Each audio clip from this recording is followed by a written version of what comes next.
በጣም እንግዲህ በሚገርም ሁኔታ ጆሲ ለሰላም ማለት ነው ለምንድን ነው ከዚህ ቤት መውጣት ማትፈልጊው ብሎ ጠየቃት። በጣም እንግዲህ እሷም በመደንገጥ እንዴት ልጠይቀኝ ቻልክ በማለት ትርበተበታለች። በጣም እንግዲህ ያሳዝናል። ምክንያቱም አሁን ላይ ሀሴት ከዛ ቤት መውጣት ባትፈልግም ግን ደግሞ ጆሲ ለምንድን ነው እዚህ ቤት የተቀመጥሽው? እንዴት እዚህ ቤት አንቺ የተሻለ ስራ መስራት የተሻለ ነገር መፍጠር የምትችይ ሴት እንዴት ሆኖ ነው አንቺ እዚህ ቤት ውስጥ ሰራተኛ ሆነሽ የምትኖሪው? በማለትም በሚጠይቃት ጊዜ ነበር እሷም ተርበትብታ የቀረችው። በጣም ያሳዝናል። ምክንያቱም በጣም እንግዲህ በሚገርም ሁኔታ አሁን ሲጠይቃት በጣም ተርበተበተች። የምታደርገውን ነገር ጠፋት። ምክንያቱም መዋሸት አልቻለችም። አሁን ላይ ጆሲና ሰላም ማለት ነው ጥሩ ጓደኛሞች ሆነው የሚገጥማቸውንና የሚያረጉትን ነገር በሙሉ እየተነጋገሩ ቢሆንም ግን አሁን ላይ በጣም ማለት ነው ያው ብዙ ነገር ላይ እየደረሰ ይገኛል ጆሲ። ምክንያቱም በጣም በሚያሳዝን ሁኔታ ማለት ነው ሜሮን አሁንም እጅ አልሰጠችም። በጣም እንግዲህ በሚያሳዝን ሁኔታ ሜሮን ጆሲን አስደበደበችው። ጆሲም ግን ፈጣሪ እንግዲህ አላለበትም እና አልሞተም ማለት ነው። እኔ ፈጣሪ ሳይልብኝ ቀርቶ አልሞትኩኝም እንጂ ግን አንቺ እቅድሽን እኔን ለማስገደል ነበረ ይላታል። እናም አንቺ እኔን ልታስገድይ እንደሞከርሽ በደንብ አድርጌ ያውቃለሁ፣ አትዋሺ በማለትም ጆሲ ለሜሮን ይነግራታል። ለሜሮንም እንግዲህ አንተ ህፃን እኔ በጣም ነው የምታናድደኝ አሁን ላይ ያየኸውና የሰማው ነገር በሙሉ ከኔ ጭንቅላት አውርድና ያው ከኔ አታሳብ በእኔ አታሳብ እያለች ትነግረዋለች። እሱም ከዚህ በኋላ አንድ ነገር አደርጋለሁ ብለሽ የምትሞክሪ ከሆነ ቀጥታ ለሳሚ እያንዳንዱ ተንኮልሽና ክፋትሽን አሳልፌ እሰጥሻለሁ በማለት አስጠንቅቋታል። በሌላኛው መንገድ ደግሞ ሀሴት ወይንም ደግሞ ሰላም ማለት ነው የሳሚ አባት ሜሮን ሁሉም ነገር ለጆሲ ነግረዋለች። ሚስጥራችንን እንዳለ እሷ ጋር አለ ማለት ነው። እቺ ሰራተኛ አሁን ላይ ልታስቀምጠን አይደለም፣ ጋሽ ግርማ አንድ ነገር ማድረግ አለብህ እያለች ሜሮን ትወተውተዋለች። እናም እንግዲህ ጋሽ ግርማ ሰው ያላቸውን አይሰሙም፣ ግን ደግሞ ሜሮን የምትለውን ይሰማል። እናም እንግዲህ በፍጹም ይሄ ነገር እንዲሆን አልፈቅድም ብሎ ወደ ሀሴት ጋር ሲሮጥ ሄደ። ሀሴት ደግሞ እንጀራ እየጋገረች ነበርና ማድ ቤቱ ክፍት አድርጎ ገብቶ አንቺ ልጅ ባለፈው ክላስሽ ላይ የተፈጠረው ነገር ነግረሽዋል ወይ ማለት ጠይቃታል። እረ በፍጹም ጋሽ ግርማ እኔ እንደዚህ አይነት ነገር ከዚህ በኋላ እስካላደረክ ድረስ በፍጹም አልነግረውም። ደግሞ ሜሮን ናት አይደል ይሄን የነገረችህ? እሷ የተሳሳተ መረጃ ነው እየሰጠች ያለችው ጋሽ ግርማ በማለትም ተነግሯለች።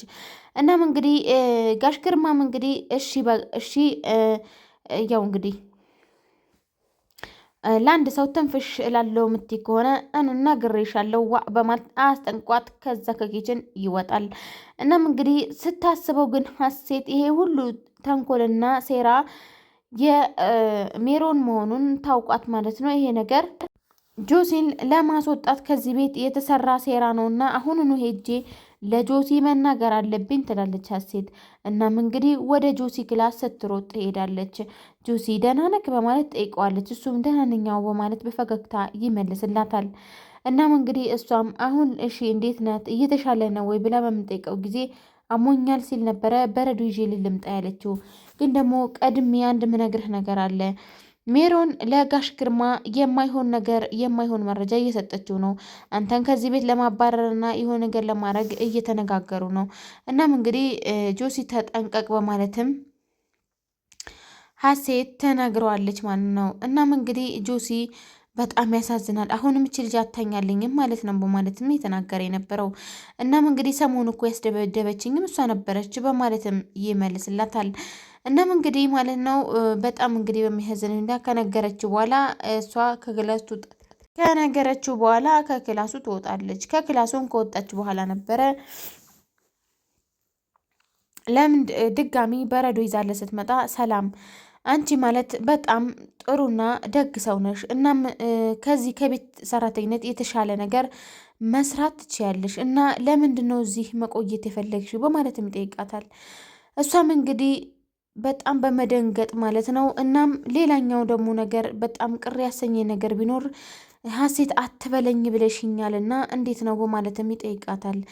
እንግዲህ ሀሴትም ብድግ ብላ ከተቀመጠችበት ሁለት የተነሳ ተነስታ ወደቀች። እናም እንግዲህ በጣም በመደንገጥና ፍርሃት በተሞላበት መንፈስ ጆሲ ለምን ትጠይቀኛለህ በማለት ጠይቀዋለች። አንቺ ከዚህ ቤት የተሻለ ከቤት ሰራተኝነት የተሻለ ስራ መስራት የምትችይ ሰው ነሽ። እኔ ለምን ምክንያትሽ ምን እንደሆነ አላውቅም እዚህ ቤት መሆኑሽን ይላታል። እሷም ደነገጠች፣ በጣም ተርበተበተች። እኔ ምንም ምክንያት የለኝም እዚህ ቤት መቀመጥ፣ ግን ደግሞ ስራዬ ነውና ለእንጀራዬ ብዬ ነው እዚህ የተቀመጥኩት ትለዋለች። እናም እንግዲህ በሌላኛው መንገድ ጋሽ ግርማ በሆነ ባልሆነ ማለት ነው አሁንም ለሳሚ ከዚህ ቤት ለጆሲ ከዚህ ቤት መቼ ነው የምትሄደው? እንግዳዬ እየመጣ ነው ይላል። እንግዲህ ጆሲ ማለት ነው ምስኪኑ ጆሲ አሁን ሳሚን ትቶ መሄድ ስለማይፈልግ ጋሽ ግርማ አንተ የምትፈልገው ክላሱን ነው አይደለ? በቃ ክላሱን ትቼልክ እኔ እዚህ ሳሎን ላይ ተኛለሁኝ በማለት ይመልስለታል። ሰውየው ተናደደ፣ ሜሮንም ተናደደች። ስትናደድ ግን ፊቷን ስታስጠፋው ማለት ነው ሳሚ አይቷት ነበር። ያምሻል እንዴ ምንድነው ችግርሽ? በማለትም ይጠይቃታል። ጋሽ ግርማ እንግዲህ በጣም ተናደደ ማለት ነው። በጣም ንድድ ነው ያለው። አንተ ቆይ ከኔ ቤት ምንድነው ሙጭኝ አልክሳ? ሌላ ቦታ የለህም ወይ? ዲያስፖራ አይደለህም ወይ? ለምንድነው ሆቴል ማትከራየው ለራስህ? በምን ብሎ በሚጠይቅበት ጊዜ ነበረ እኔ ወንድሜን ትቼ አሁንም የትም አልሄድም፣ ሳሚ እኮ ተመርዟል ማለት ይናገራል።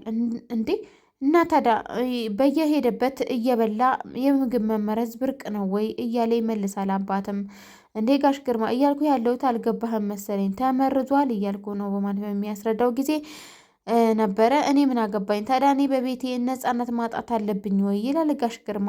በጣም እንግዲህ በሚያሳዝን ሁኔታ የቤቱ ፋሚሊ በሙሉ ቤቱን ትቶት ወጥቶ እሱ ብቻውን ቢኖርበት በጣም ደስተኛ ይሆን ነበረ። እናም እንግዲህ እኔ አሁን የምፈልገው ክላሱን ብቻ ሳይሆን ከቤት እንድትወጣ ነው ማለትም በጣም በመናደድ እና በቁጣ ይነግረዋል። ጆሲም እንግዲህ በጣም በማዘንና ለወንድሙ ሳሚ ሲል ማለት ነው ሳሎን መቆየቱን ቀጥሏል። ሰላም ሰላም! ውድና የተከበራችሁ የይና ዩቲዩብ ቤተሰቦች በያላችሁበት ዓለም ዳርቻ ሰላማችሁ ብዙ ትርፍ ይበልልኝ። ለዚህ ቻናል አዲስ የሆናችሁ ላይክ፣ ሼር፣ ሰብስክራይብ ማድረጋችሁን አትርሱ። እንዲሁም ደግሞ የደውል ምልክቷን በማጥቆር የመለቃቸውን ቪዲዮዎች ቶሎ ቶሎ እንዲደርሳችሁ ማድረግ ትችላላችሁ። እናም እንግዲህ ዛሬ ድራማ ማለት ነው ሀሴት ድራማ ይዤላችሁ የመጣሁት እኔ ይናየንን ማለት ነው። ለዚህ ቻናል አዲስ የሆናችሁ ላይክ፣ ሼር፣ ሰብስክራይብ ማድረጋችሁና እንዲሁም ደግሞ የደውል ምልክቷን በማጥቆር የመለቃቸው ቪዲዮዎች ፋስት እንዲደርሳችሁ ማድረግ ትችላላችሁ።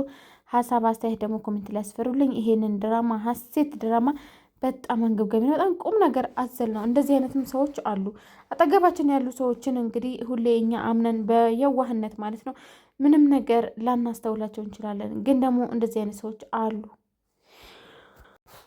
እናም እንግዲህ የጆሲ ማለት ነው ድፍረቱ በጣም ነው የሚገርመው። ምክንያቱም የሜሮን ደግሞ ትወና በጣም ነው የሚገርመው። ምክንያቱም እሷ ያጠጣችውን እያለች እንግዲህ ሌላ ጠላት አለ ወይ ምንድን ነው ችግር በማለትም ለባሏ ጠይቋል። ባሏ ኧረ እኔ ምንም አይነት ጠላት የለኝም፣ እኔ ከማንም ተጣልቼ የማላቅም ይላታል። እናም እንግዲህ ሀሴት በሌላኛው በኩል እሷም ሌላ አላማ አላት እና በጣም በሚያሳዝን ሁኔታ ነበረ ቤተሰቦችን አስተዋውቂኝ ወይንም ደግሞ የመጣሽበት ኬት ነው የመጣሽው ወዴት ነሽ ምናምን ብሎ እየጠየቀው ጆሲ ማለት ነው። እናም ፋሚሊ ሀሳባችሁ አስተያየታችሁ ኮሜንት ላይ አስፈሩልኝ። እስከ ቀጣዩ ሳምንት ድረስ ቸር ቆይልኝ ማለት ነው። ቪዲዮን እስከ መጨረሻው ድረስ በማዳመጥ አበረታቱኝ። መልካም ጊዜ